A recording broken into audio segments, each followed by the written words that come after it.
Welcome again to Sahara TV, and with us today is DJ Adeyanju, legal practitioner. And today we'll be delving into all theft in Nigeria. All theft and its negative impact in the country's economy have been a source of concern to Nigeria and to the Nigerian government over the years. In fact, Nigeria is losing huge amounts of money to illegal activities in the regions such as crude oil theft and pipeline vandalization. The military has been unable to permanently end oil bunkering. Thefts in the Niger Delta region continues unabated. Deji, let me start by asking, can you elaborate on the scale of crude oil theft in the Niger Delta and its impact on Nigeria's economy and the environment? Yes, because our country is currently broke, we can practically even fund our budget. So it's more imperative that what we produce, since we are not a production nation in terms of consumables, we import toothpick in the country. Our major source of production is supposed to be crude oil. However, it's unfortunate that the level of crude oil theft is actually even more than what we officially produce. That is what is declared by government, and its agencies like the NNPC, and all its subsidiaries, as the case may be. So we have a situation in the country where the quantity of crude oil that is stolen is more than the quantity of crude oil declared to be produced in the country. And this has been going on for decades now, and every government that comes into power, these cartel who are in charge of crude oil theft in the Niger Delta, they have an agreement with almost every government, and that is why it is possible.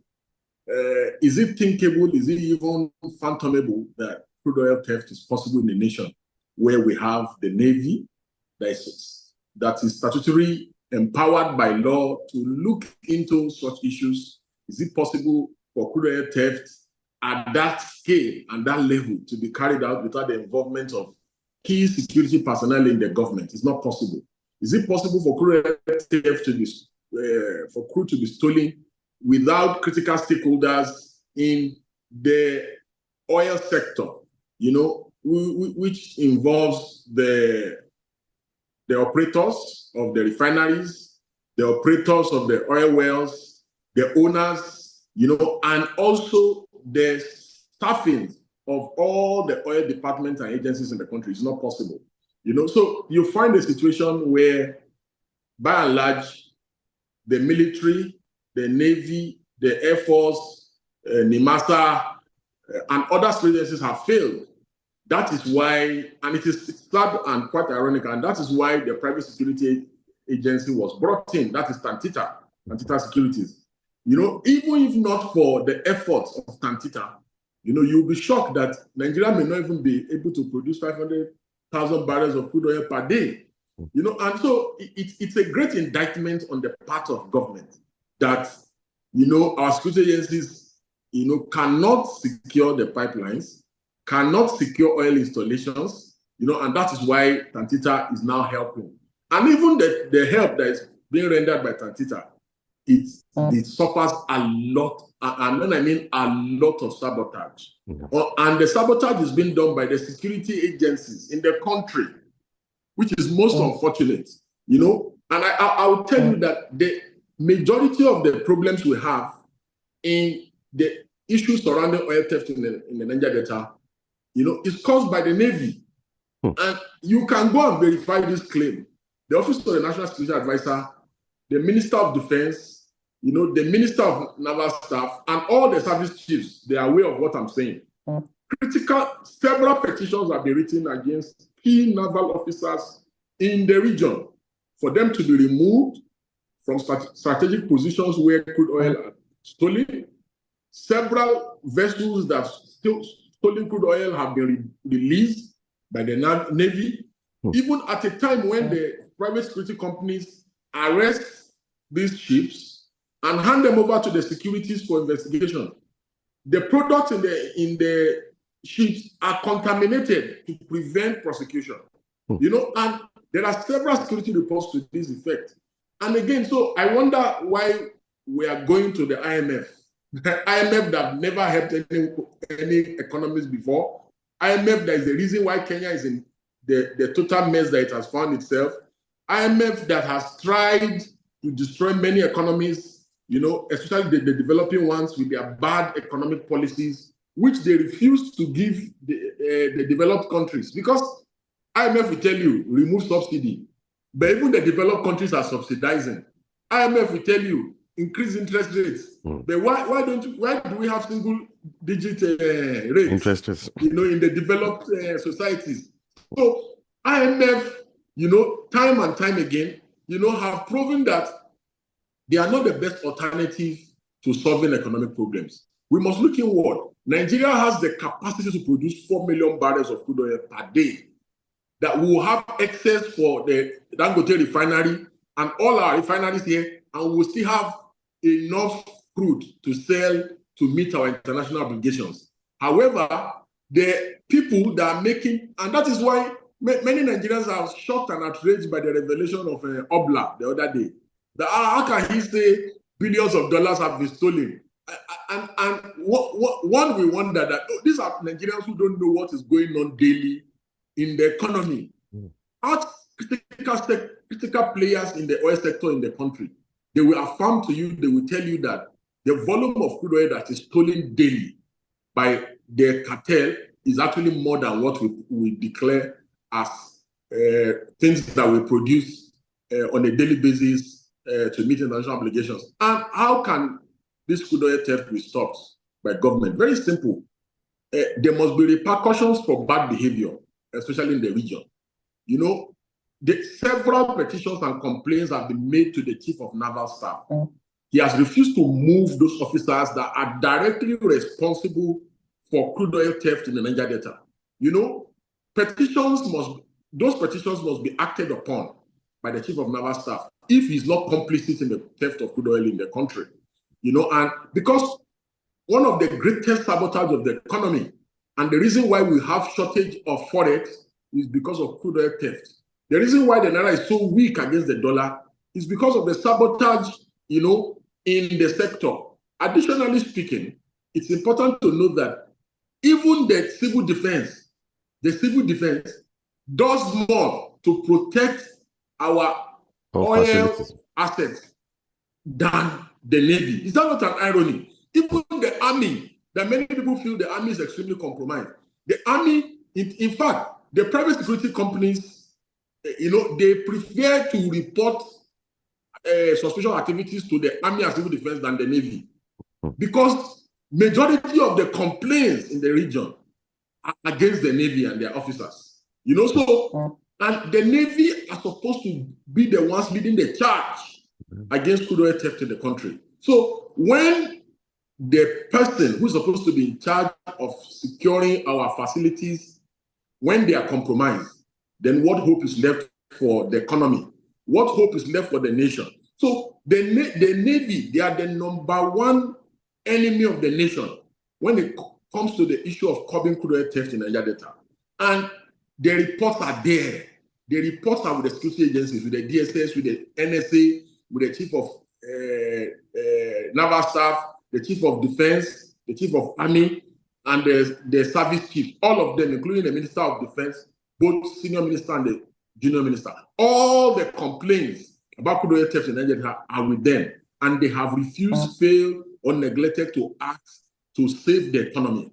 Where in their times, especially we are a battered nation, considering the fact that we now have a refinery, but we are unable to get crude oil to power that refinery. To the point that Dangote now has resorted to going to the US and other places to source for crude oil. Is that not an aberration?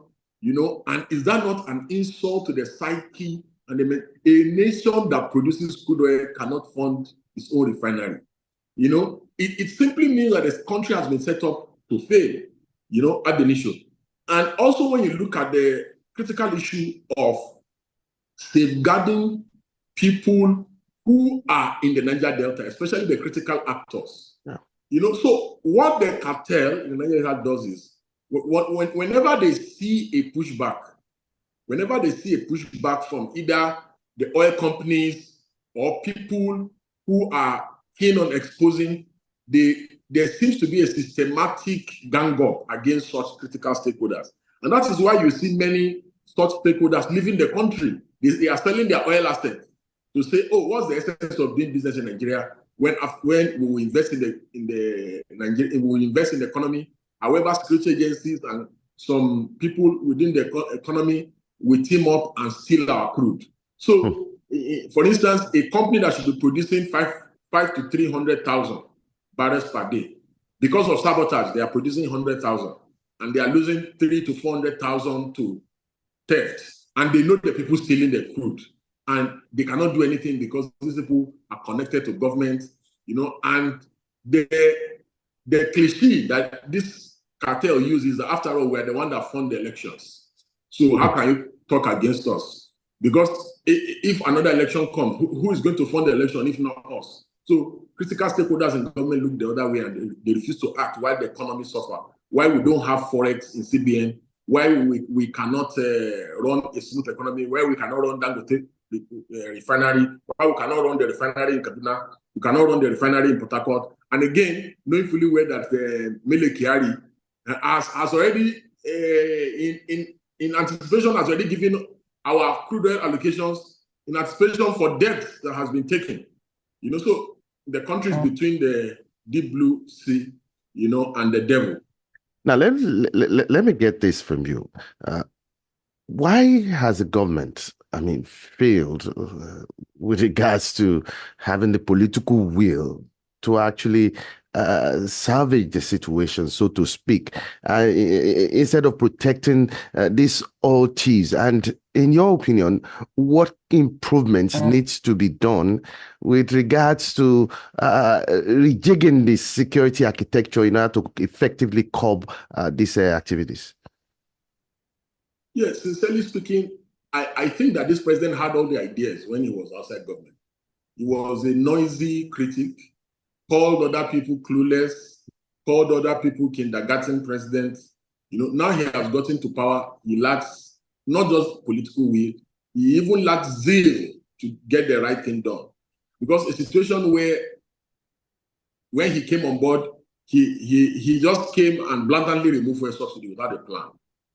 He subsequently made other bad economic policies, especially by appointing incompetent people all over government, and that again, what was the justification? What was the justification for giving Mele Kyari a second term?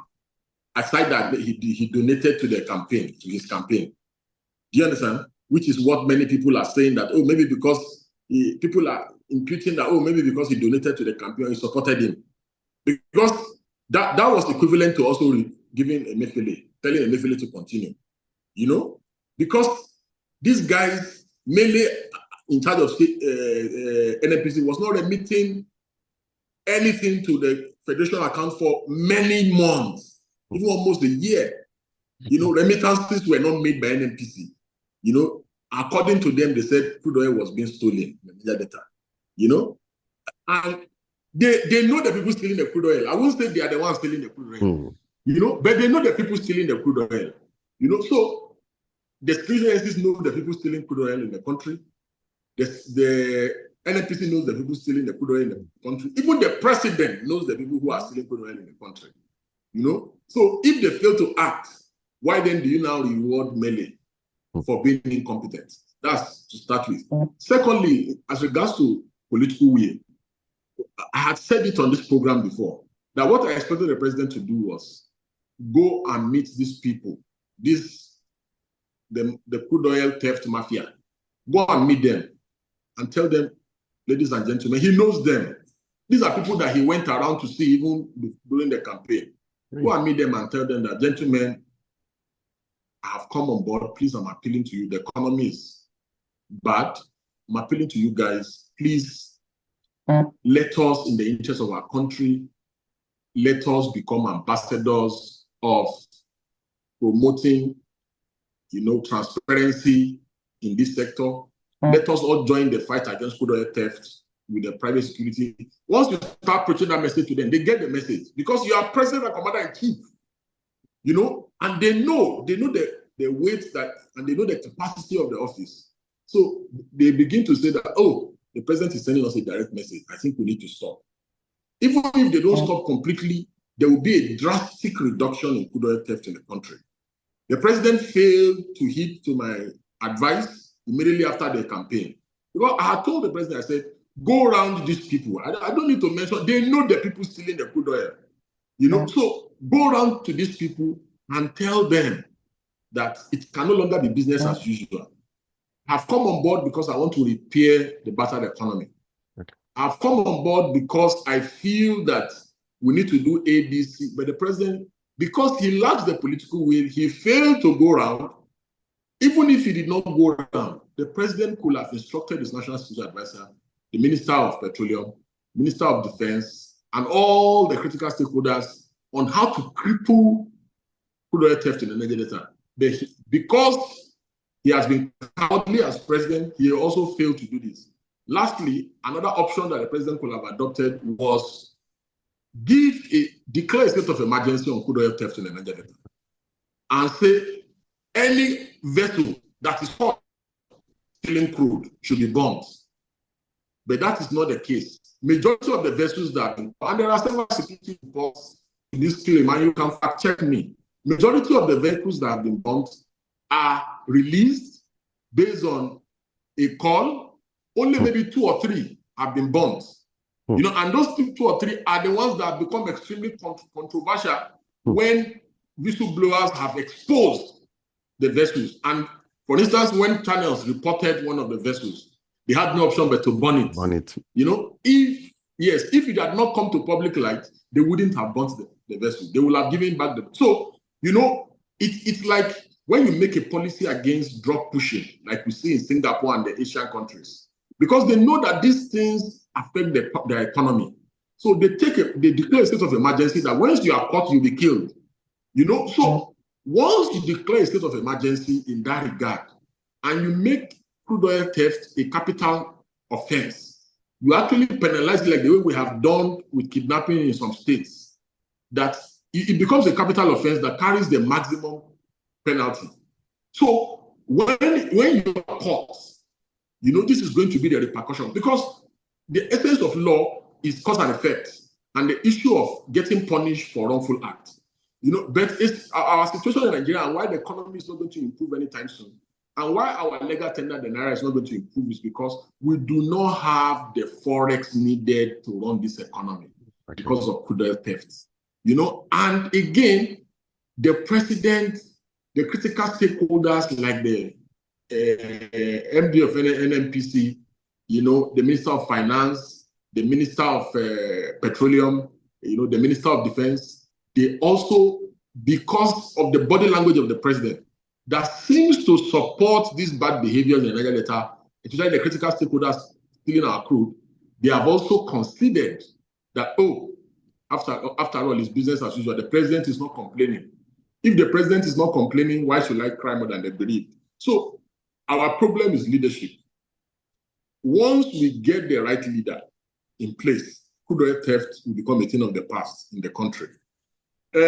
Also, it's important to note that whether anybody likes it or not, because our security agencies have failed completely, we have no option but to seek support for the private security company, the Niger Delta, that is even that is even appearing to seem to be trying to prevent crude oil theft in that region, which is indeed, it is also a sort of an irony, but this is the situation that we have found ourselves as a country. Let's also look at the issue of policy and legislative changes. Are there specific legislative or policy changes that needed to be changed in order to enhance accountability and transparency in the oil sector at this time? Consider the fact that there have actually been a lot of outcry against the GMD of the NNPCL, that is Kyari, putting forward in some of his recent press releases dubious figures, so to speak. A recent press statement by Pandev clearly shows that some of these figures are outrageous, and they've twisted the facts, and they just churn out figures at their whims and caprices. And that's despite the fact that this has been some of the most peaceful period in the Niger Delta since his appointment. The oil production and crude oil production has continued to go down drastically. Yet, a couple of years ago, $1.2 billion was procured in 2021 by the NNPCL and Kyari in order to revamp the Port Harcourt refinery. Yet, nothing has been done to that effect. So, what specific legislative or policy changes needed to be done at this point in time in order to ensure accountability and transparency in the oil sector? Yeah, basically, the ball stops at the table of the president. Yeah. The president needs to commit to eradication of crude oil theft in the Niger Delta. Yeah. Crude oil theft is one of our fundamental issues that we have around the economy. This is why there's fuel scarcity in Abuja. Because if we are producing, look at America. America does not have crude oil, but it has more crude oil in its reservoir than Nigeria can ever have in the next 10 years, 10 to 20 years. You know, we should not only be producing crude oil to sell and meet our international obligations. We should be generating and producing crude oil to store in our reservoir for decades to come. Because oil is a depleting asset. All the time that all the other oil producing nations in the world, Kuwait and others, when they were improving their oil asset during COVID, Nigeria was just spending. Because oil depreciates. Mele Kyari was busy having a party and a jamboree throughout the COVID period when we should have been, improving the process of producing more. Mele Kyari and Buhari went on a jamboree and fraudulent activity to say they were looking for crude oil in the north. And they took almost about $2 billion on that failed project, and several other sundry issues. These guys spent the entire Buhari 8 years destroying the oil sector in the country. But alas, what can people like us do when the president feels, this current president feels? What can people like us do when this current president feels that Mele deserves a second term? So he gives him a second term. Now going to the issue of the policy, and legislative issues. Very simple. For instance, legislative advocacy, legislative reforms can prevent crude oil theft, not completely, but to a certain degree and extent. If, for instance, proper legislation is done to criminally penalize crude oil theft and make it a capital offense as regards to the maximum sentence. For instance, whether you aid and abet, let it be construed that you committed the same act as the person who actually stole the crude. Whether you are a uniformed personnel, as long as you aid and abet the theft of crude oil in Nigeria, you should receive the maximum sentence. Because this is an economic crime, and it's direct economic sabotage to the country. And it affects the entire citizenry. It's not something that affects only the Niger Delta. Neither does it only end at pollution of the environment. No. This is a crime against the entire citizenry and a crime against the economy. So, and this is what, and there are cases before the EFCC as regards to crude oil theft, especially as regards to seizures of ships, and the EFCC has not prosecuted those cases, and the EFCC has been stalling on those cases. And so it also goes to the administrative reforms in this regard.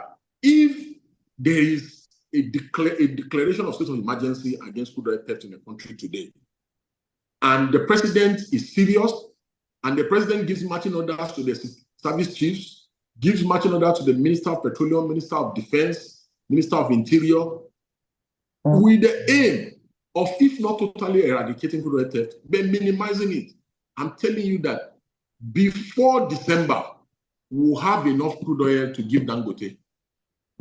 We'll have enough crude oil, to fund our refineries in the country, and we'll have enough crude oil to meet our international obligations. The crude is there in the region.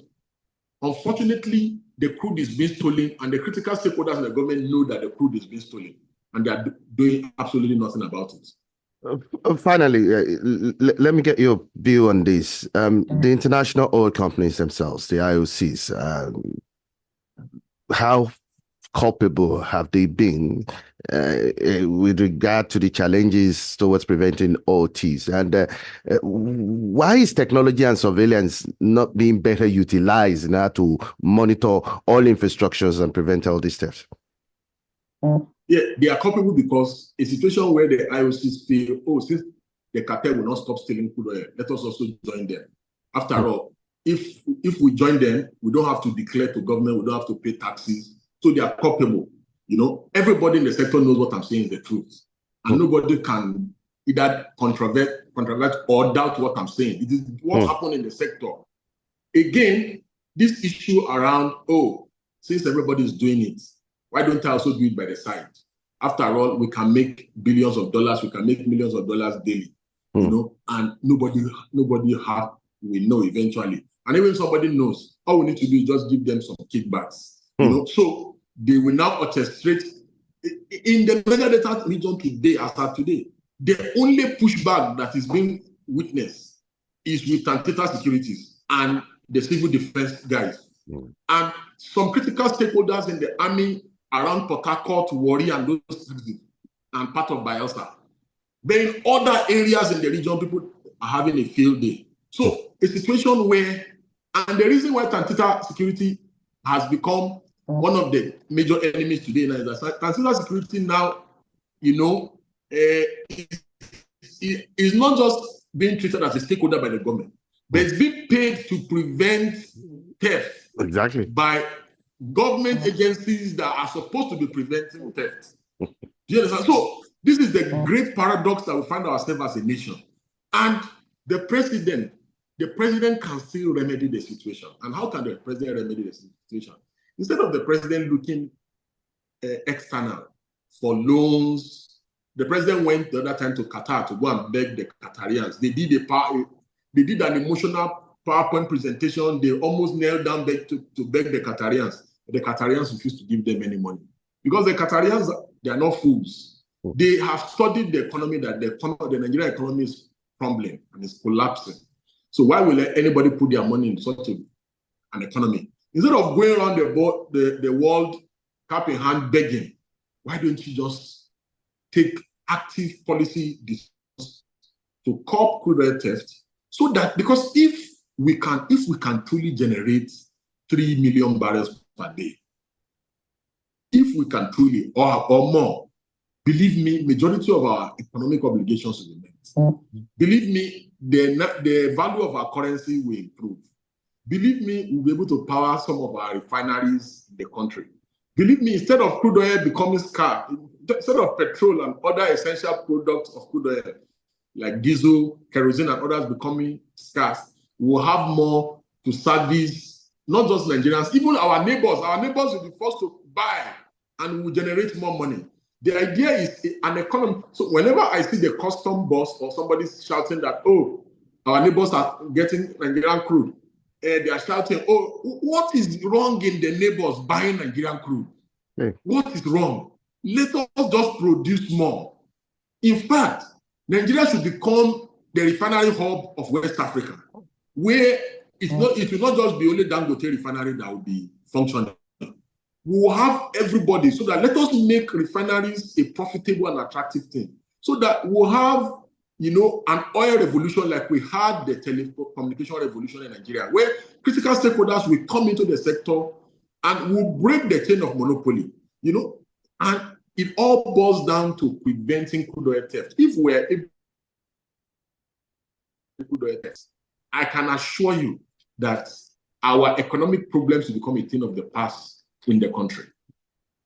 Away from the crude oil theft and